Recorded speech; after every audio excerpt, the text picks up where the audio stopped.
Là, c'est le premier livre sur la mémoire, mais la mémoire de mon métier. Là, il ne s'agit pas de parler de la famille ou de l'enfance, mais de ce que j'ai vu et entendu et retenu et analysé patiemment au cours de ces 50 années, puisque l'année prochaine, ça fera 50 ans que je suis dans ce métier. Et j'ai voulu écrire sur, parce que je n'avais jamais lu, sur l'envers du décor et sur ses cruautés. Qu'on soit une star de la politique, du cinéma, de la chanson, de la télé ou du sport, qu'est-ce qui se passe quand le succès s'éloigne? Qu'est-ce qui se passe lorsque la lumière se fait plus douce, moins violente, et que lentement, très lentement, de façon très étrange parfois,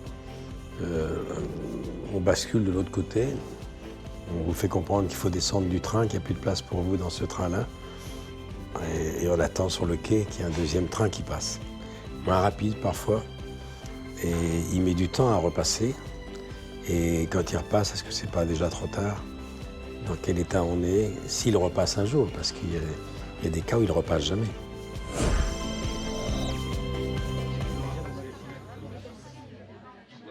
L'envie, c'est tout simplement l'actualité. Il n'y a pas une année sans que je vois un chanteur qui a un genou à terre, un acteur qui tourne moins, une actrice qui a des soucis, un homme de télévision qui perd son émission. Tout ça, ça m'a intrigué, ému, beaucoup ému, parce que j'en suis un des témoins privilégiés, puisque moi, dans les coulisses de mes émissions, passent tous ces gens-là, les gens de la politique et du spectacle, et du sport. Et je vois combien c'est difficile, parce que lorsque ça ne va pas, il faut faire un énorme effort pour que ça ne se voit pas. Et lorsqu'on commence à avoir des problèmes dans sa vie professionnelle, lorsqu'on est une personnalité célèbre, connue, la vie privée en prend un coup également.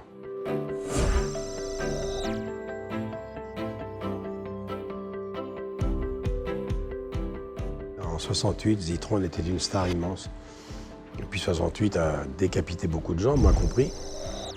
Moi, j'ai eu l'occasion et la chance de revenir 1 an et demi plus tard parce que la productrice qui m'avait engagé pour faire des variétés a été autorisée à continuer à me reprendre.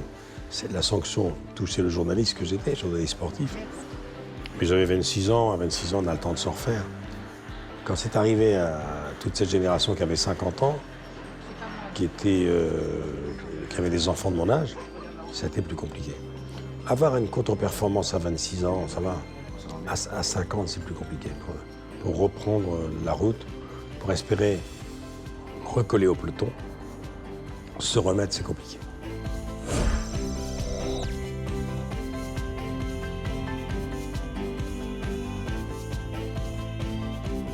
En 68, oui.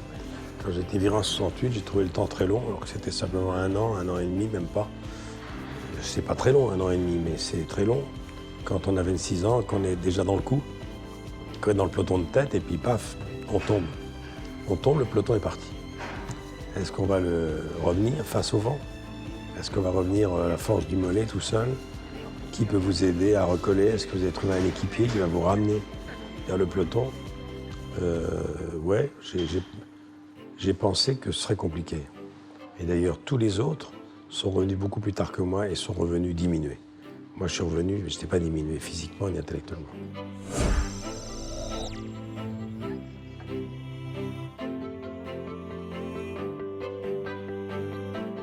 Le sport a été extrêmement utile pour moi dans les années 90, quand j'ai commencé à rouler, quand j'ai commencé à nager, quand j'ai commencé à piloter. Là, ça m'a donné beaucoup de force. Et maintenant, grâce au sport, y compris à la gym, à des sports endurants, à des sports aussi durs que le vélo, c'est ce qui me permet d'être encore dans le coup. Parce que notre métier, c'est un métier de stress, un métier d'inquiétude, où il faut gamberger tout le temps. Et il faut être lucide tout le temps. Et pour être lucide, il faut être en forme physiquement et mentalement. Donc j'ai beaucoup appris du sport, moi. J'ai fait 5 Coupes du Monde comme commentateur. Et j'ai surtout beaucoup appris du vélo. Le vélo est un sport terrible, terrible. Le vélo, c'est notre métier. Mais je retrouve les mêmes efforts. C'est-à-dire savoir s'abriter du vent, être prudent dans la descente, ne pas se faire larguer dans la montée, avoir de bons équipiers, ne pas prendre froid, bien s'alimenter, ne pas se tromper d'équipe, ne pas boire n'importe quoi. Je retrouve tout ça dans le vélo.